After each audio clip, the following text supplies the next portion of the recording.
The Save the Cat methodology encourages you to complete your title and logline before moving on to the beats. But to help you brainstorm, we've added the capability to have multiple loglines. You'll designate one as the current logline, but you can switch back and forth pretty easily. Now, if you want to add a new logline, just click the log, and a little menu appears with three options. You can start with a new blank logline, or use the short or long form template that comes from Save the Cat Strikes Back to get you started. Now, I've already created three loglines. I've got one designated as my primary here, but to see all my loglines, just click the My Loglines button. Here's a list of my loglines.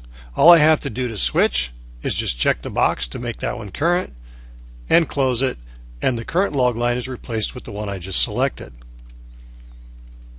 If I happen to want to delete one of these, I just have to select it and click the delete button. I'm just going to switch back to my original logline.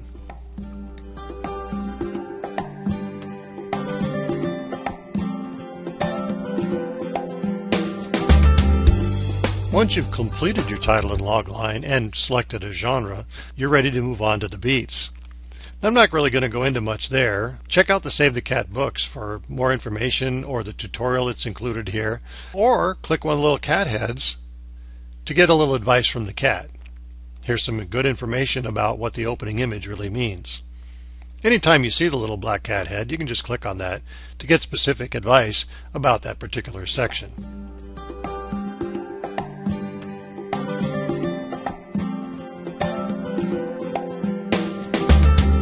Save the Cat 3 allows you to enter the characters that are in your story, along with their wants and needs and the 6 things that need fixing as talked about in the Save the Cat books. You find the characters under the Characters tab in the Beats section.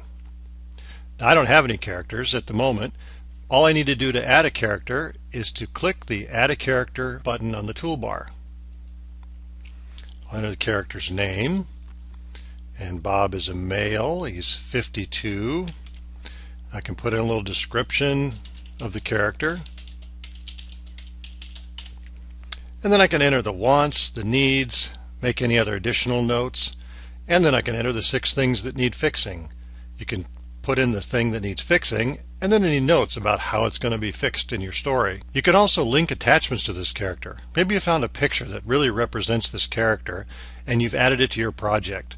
So to link it to the character, all I have to do is go to the attachment, right click and hold on the thumbtack, drag it over and drop it on the attachments. Now this photo is attached to the character and it automatically becomes the primary image for the character.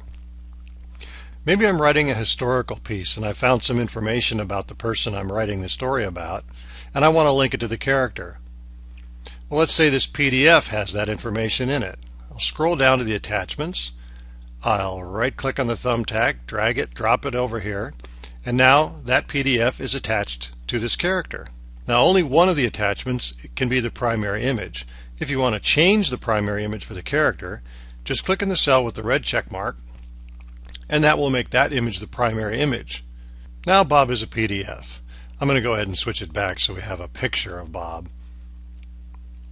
There we go. Now if I want to remove an attachment from the character, all I do is drag it back down to the notes section and drop it, and it goes away. When I'm done with this character, I just click on the X, and I'm back to my list of characters. Now I can also link the character to the scene in which the character appears.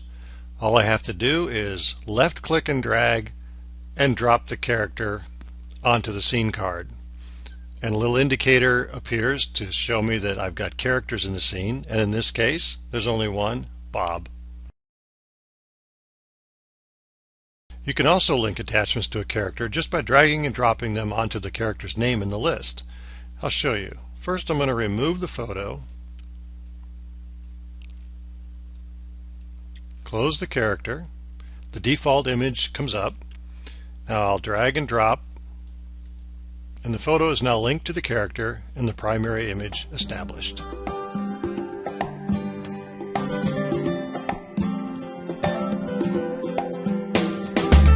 Save the Cat also allows you to add a list of locations where your story takes place. The locations are found under the Locations tab in the Beats section. To add a location, I just click the Add a Location button on the toolbar. enter the location name. I can enter a description, notes, and like with characters, I can link attachments to the location. I've found a great picture of Main Street and attached it to my project. I'll just drag and drop it over on the location, and now that image becomes the primary image for that location. When I'm done with this particular location, click the X, and I'm back to my list.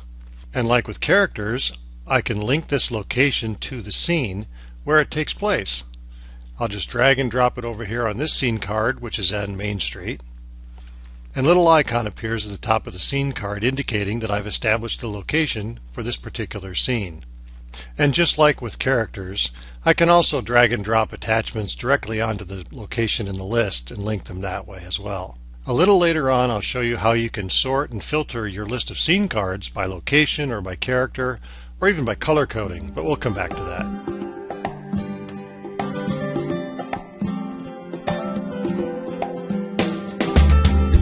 Setups and payoffs can be very important in your story by making sure that everything makes sense for your audience.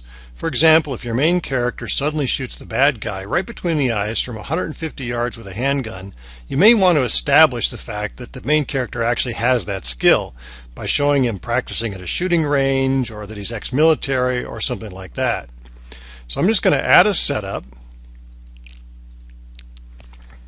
that says Bob practices at a shooting range,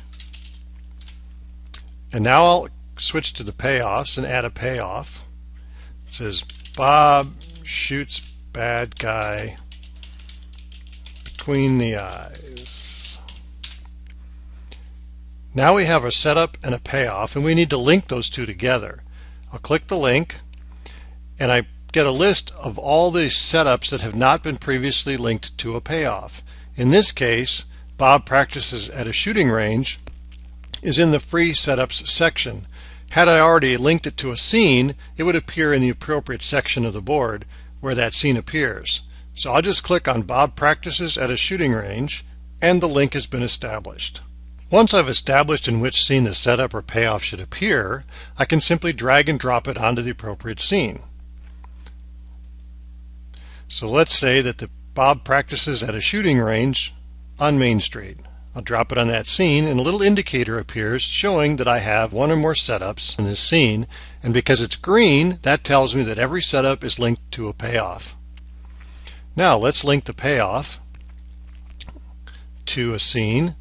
We'll drag and drop it over here on this scene, and again the indicator shows that I have one or more payoffs, and it's green, which means they're all linked to a setup. The indicator will be red if one or more payoff is not linked to a setup. And in the case of setups, the indicator will be red if one or more setup has not been linked to a payoff.